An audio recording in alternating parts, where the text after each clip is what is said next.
So এক্ষুনি তো ঝাঁকানাকা করে মাথাটা ঘুরেই গেছিলো 104 শুনে। জুনিয়রের বাবা বললো 100.4। সো সবাইকে জানাই শুভ অষ্টমী। তো কালকে ছিল, আজকে নবমী। তো শুভ নবমী। জানানোরও মানে কি বলবো, ঝাঁকানাকা অবস্থা নেই, মন মেজাজ একদমই ঠিক নেই। জুনিয়রের তোমাদের জ্বর সপ্তমীর রাত থেকে। তো সে কারণে এখন আমরা নতুন ড্রেস পরে, নট আমি, জুনিয়রকে এখন এই যে ডাক্তারের কাছে নিয়ে যেতে হবে, কারণ জ্বরটা 6 ঘন্টা অন্তর অন্তর ঘুরে ঘুরে আসছে।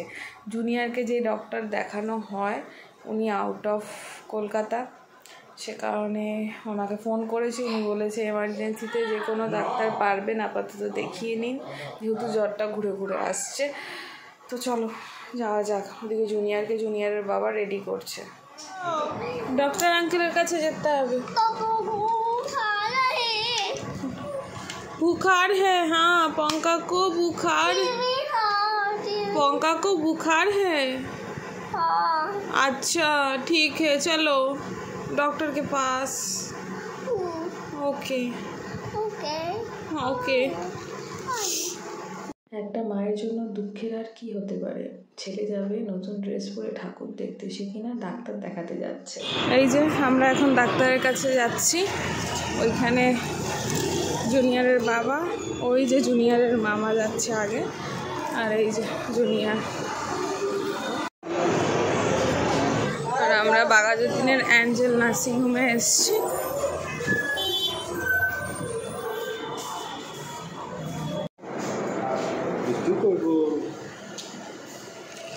জল খাবে। জুনিয়রকে ডক্টর দেখানো হলো, এখন জুনিয়রের বাবা যাবে জুনিয়রের মেডিসিন নিতে, আমরা যাব বাড়িতে।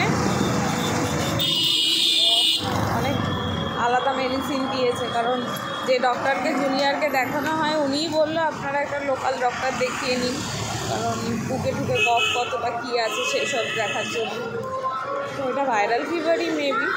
তো চলো দেখা যাক ওষুধ খাইয়ে জ্বরটা কমে কি না।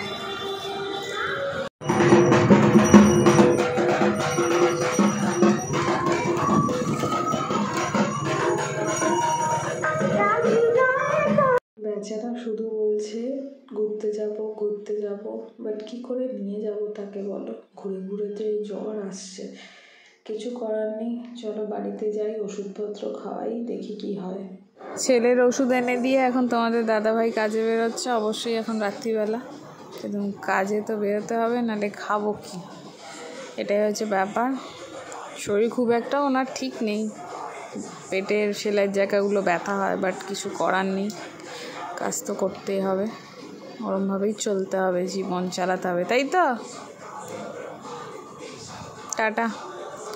ফোন করবে, আমার ছেলের জ্বর বাড়লে আমি ফোন করবো না, আমি মেসেজ করবো, ফোন করবো না। হ্যাঁ, জানি না কে রেখেছে, কার ভাল লেগেছে সে রেখেছে।